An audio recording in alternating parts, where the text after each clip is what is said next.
Buenos días, nosotros somos el grupo número 13. El día de hoy les hablaremos sobre Nicolás Copérnico. Estamos conformados por Sara Sanabria Cruz, Adriana Mapayo Medina, Esteban Ortiz Ordóñez y Joan Sebastián López.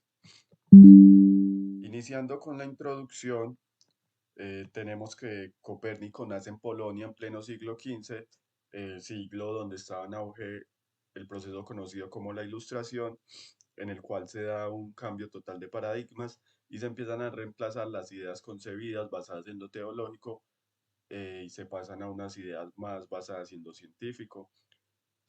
Copérnico se dice que fue uno de los grandes científicos que sentó las bases como de esta nueva era, de ese cambio de paradigmas, desarrollando la teoría heliocentrista que reemplazaba la geocentrista. Copérnico inició estudiando en Cracovia, donde desarrolló su gusto por la astronomía y donde despertó esa semillita que después nos dejaría con esta teoría de la que hablo. Pasando al primer capítulo. Buenos días, mi nombre es Sara Sanabria y les voy a hablar del primer capítulo. Nicolás Copérnico nació en Torún, al norte de Polonia, el 19 de febrero de 1473, en una familia muy acomodada. Sus padres eran comerciantes, por esa razón fue que se situaron allí. Bueno, el primer capítulo tiene como nombre Las ideas clásicas.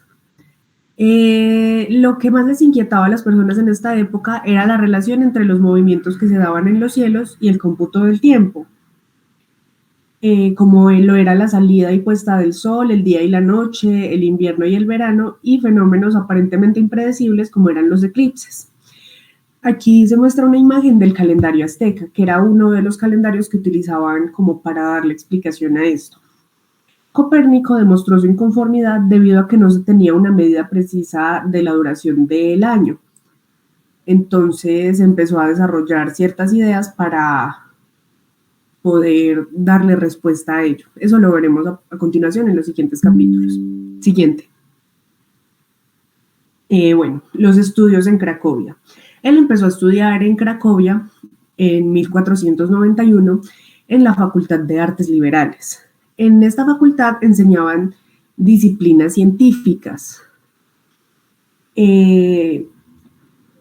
Esta facultad estaba muy involucrada en los problemas de la sociedad. Sin embargo, lo que profesaban las personas que allí estudiaban y pues obviamente los profesores que daban clases y todos los integrantes se resumen en esta frase: no hay diferencia entre paganos y cristianos en cuanto al derecho a vivir y poseer, y es inhumano querer convertir infieles por la fuerza de las armas. Siguiente. La cátedra de las matemáticas. Había una cátedra que, como vemos aquí, tiene el nombre de la cátedra de las matemáticas. En ella se enseñaba aritmética, geometría euclidiana, óptica geométrica y numerosos temas relacionados con la astronomía. Nicolás Copérnico se manifestó escéptico sobre las teorías de Ptolomeo y estudió con gran detalle la órbita lunar. Él siempre mostró un interés en tener análisis crítico en la teoría geocéntrica, por lo que mi compañero ya les habló anteriormente. Él no la tenía, pues no le daba como mucha credibilidad a dicha teoría. Copérnico, además de eso, estudió numerosos cursos de astronomía en este instituto. Entre las materias prácticas se enseñaba astrología, lo que es la elaboración de horóscopos y cartas astrales en función de fecha y hora del nacimiento. Podemos inferir que en Nicolás hay un obsesivo interés por recolectar datos que le permitían contestar las ideas cosmológicas que inculcaban sus maestros en la academia. A continuación tenemos una imagen de las tablas alfonsíes. Eran varias, aquí tenemos un fragmento de ellas. Estas tablas permitieron durante siglos calcular las posiciones de los astros a muchos astrónomos europeos, incluyendo a Copérnico, que también tenía un ejemplar de ellas. A continuación ya mi compañero le seguirá hablando del segundo capítulo. Bueno, para el segundo capítulo tenemos lo conocido como la experiencia italiana. Este consiste en todo lo que vivió Copérnico eh, en su viaje a Italia. Como sabemos, Copérnico nació en Italia, eh, perdón, nació en Polonia en el siglo XV. Ya les hablé sobre el Renacimiento y la Ilustración. Bueno, todos estos fueron fenómenos que, que, como dije, cambiaron las ideas preconcebidas. Italia era como el eje central de todo ese proceso de la Ilustración, porque allí se albergaban artistas, científicos, pensadores y demás figuras que estaban cambiando, por decirlo así, el rumbo de la humanidad. Copérnico tuvo que viajar a Italia eh, para seguir sus estudios. Ya sabemos que había iniciado en Cracovia eh, y viajó a Italia para seguir sus estudios en la Universidad de Bolonia. Allí conoce a el que sería su maestro y colaborador, Domenico María Novara, que fue figura fundamental. Como dije, primero fue maestro de él, posteriormente se convertiría en colaborador y le ayudaría con todos los datos experimentales que Copérnico usó para desarrollar su teoría. En la Universidad de Bolonia eh, no estudiaba simplemente astronomía, tuvo que inscribirse en la Facultad de Derecho. Mientras estudiaba Derecho, pues a la vez iba sacando tiempo para sus pasiones, que eran la astronomía. Allí en esta universidad se da un afianzamiento de la formación humanística y científica de Nicolás. También empieza a aprender griego, lo cual permite que se acerque a las ideas más clásicas. Leyendo estas ideas clásicas es que él puede controvertir la teoría geocéntrica, porque él decía que para refutar algo tiene que conocerlo muy bien, estar muy informado. Entonces, aprendiendo griego, se acercó a Aristóteles y Ptolomeo, que fueron los que establecieron el modelo geocéntrico. También hay que tener en cuenta que Nicolás Copérnico en Polonia tenía un papel eclesiástico. Era parte de la iglesia, pues tradicionalmente su familia estaba ligada a ella, por lo que su pasión por la astronomía era un poquito privada, por así decirlo. Eh, Cuando fue a Italia y estuvo en esta universidad, cambió un poquito el sometimiento que tenía al modelo eclesiástico, empezó a explorar las nuevas ideas y allí empieza las bases de su teoría heliocéntrica, estudia el modelo de Ptolomeo que se diferencia del de Aristóteles, porque el de Aristóteles es geocéntrico, el que todos conocemos que es la Tierra inmóvil y los planetas girando alrededor de ella. El de Ptolomeo se define geostático, que es otro tipo de movimiento donde los planetas cambian de trayectoria, pero igual la Tierra sigue siendo el centro.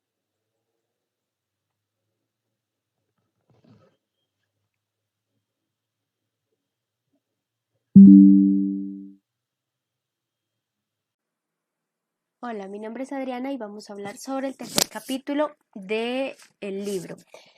El tercer capítulo es el giro copernicano. El giro copernicano se conoce como un cambio total a las ideas tradicionales. Eso fue lo que hizo Nicolás Copérnico cuando propuso su teoría del heliocentrismo, ya que ésta iba en contra de todo lo que hasta en ese momento se creía.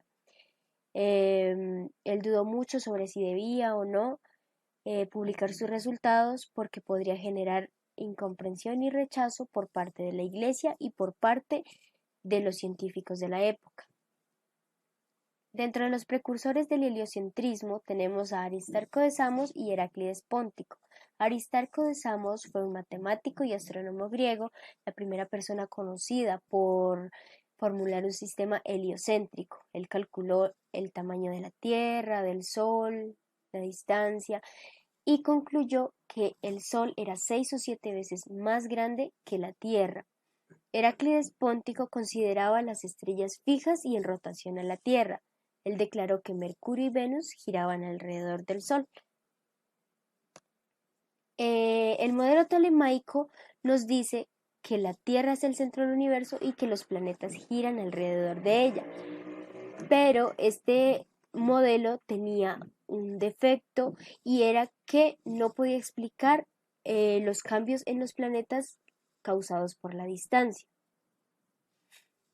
Dentro de las obras de Nicolás Copérnico tenemos el Comentario, que es un texto científico de aproximadamente 40 páginas. Su título puede traducirse como breve exposición de las hipótesis acerca de los movimientos celestes. Esta obra circuló por varios grupos de científicos, pero se perdió el rastro, y en el año 1877 se encontró en la Biblioteca Imperial de Viena y fue publicada en el año 1878. En esta obra él describe el principio del movimiento terrestre, con el que explica los movimientos aparentes del Sol y de los planetas. La otra obra, Revolución, él describe los movimientos aparentes y reales del Sol, la Tierra y los planetas. Esta obra fue terminada en el año 1530, pero tan solo hasta el año 1543 fue publicada, poco tiempo antes de que Nicolás Copérnico muriera. El modelo copernicano nos dice que la Tierra y el resto de los planetas gira alrededor del Sol, y que la Luna ya no gira alrededor del Sol, sino que gira alrededor de la Tierra, y la Tierra gira sobre sí misma una vez al día y gira alrededor del Sol una vez al año. Un modelo que perdura pese a todo.